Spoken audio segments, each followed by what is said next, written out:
हैं। ये सवाल जो है ना सीटेट पेपर 2 में ये 3 जनवरी 2022 में पूछा गया है। आइए इस सवाल को करते हैं। देखिए, यदि a प्लस बी बराबर 3 और a square plus B square बराबर 89 है तो 1/में प्लस 1/में b का मान होगा। इस ऑप्शन में से चुनना है 3/में 20 और -3/में 40 -1/में 4 और 1/में 8। आइए सॉल्व करते हैं। देखिए, सबसे पहले हम इसको देखते हैं, है ना। इसी को निकालना है। पहला होगा सवाल पहला 1/में a प्लस 1/में b बराबर, इसको इन दोनों को हम एलसीएम लेंगे तो एलसीएम लेंगे तो क्या होगा, ए बी होगा। हमारा एलसीएम क्या होगा, ए बी होगा। ये दोनों का मल्टीपल हो जाएगा, गुणा हो जाएगा। ये हमारा क्या हुआ, एलसीएम हो गया।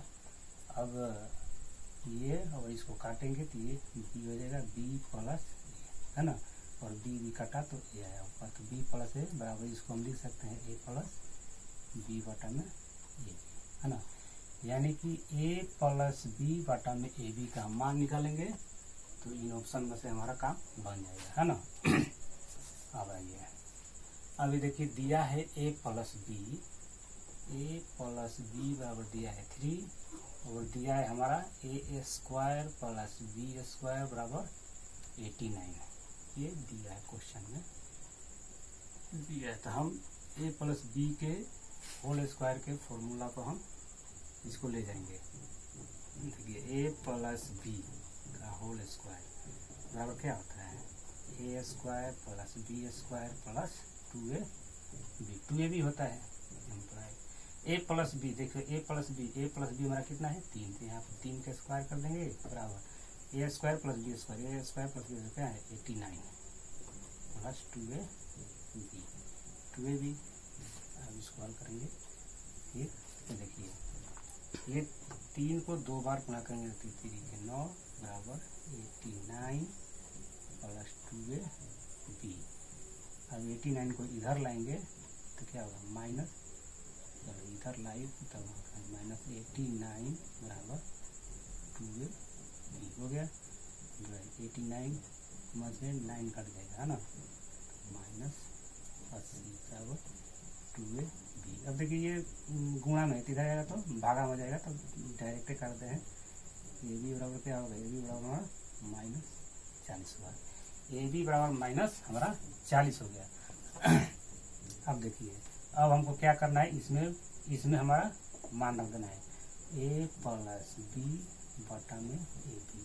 तो a प्लस बी हमारा कितना है, देखिए a प्लस बी तो हमारा क्वेश्चन में दिया गया है ना, a प्लस बी दिया गया है 3/में ए बी हमारा कितना है -40 आया है, -40। ये हमारा क्या हो गया, पहला का आंसर हो गया -3/40 -3/40। ये हमारा ऑप्शन नंबर डी सही उत्तर होगा। अब आइए दूसरे वाला हल करते हैं।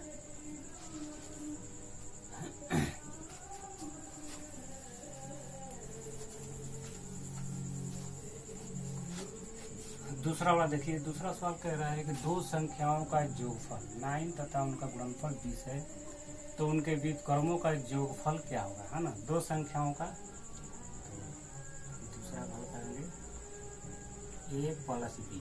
दो संख्या माना, पहली संख्या a और दूसरी संख्या b। तो a प्लस बी यानी दो संख्याओं का योगफल, दो संख्याओं को जोड़ने में कितना रहा है 9 आ रहा है और उनका गुणनफल मतलब गुणा, यानी कि 1 कितना है 20, है ना। अब पा रहा है कि उनके व्युत्क्रमों का योगफल क्या होगा। अब देखो, इसका व्युत्क्रम भी हम संख्या माने हैं, माना a और b। इसका व्युत्क्रम क्या होगा, व्युत्क्रम का मतलब होता है उल्टा। तो इसका व्युत्क्रम हुआ 1/में a और इसका व्युत्क्रम होगा 1/में b, है ना। अब इसका योगफल क्या होगा, कह रहा है इसको जोड़ने पर क्या आएगा। पहले हल कर लेते हैं, 1/में a प्लस 1/में b। ये व्युत्क्रम हुआ, इसको जोड़ेंगे तो क्या होगा, इसका एलसीएम हुआ a कट गया तो यहाँ पर आ गया b कट गया तो क्या आएगा प्लस a, यानी कि इसको हम लिख सकते हैं a प्लस b/में a लिख सकते हैं। अब यहाँ पर हम लिखेंगे a प्लस b/में ए बी, है ना। व्युत्क्रमों का योग, ये व्युत्क्रमों का योगफल हमारा कितना आ गया, व्युत्क्रमों का योगफल हमारा आ गया 1 ए प्लस बी बटा में ए बी। अब देखिए इसमें हम मान फिल कर देंगे, तो ए प्लस बी हमारा क्या है 9 है, 9 रख देंगे। और ए बी, ए और बी, ए बी कितना है 20, यानी कि 9 बटा 20, ये हमारा क्या होगा आंसर होगा। ऑप्शन में 9 बटा 20 ये हमारा सही आंसर होगा।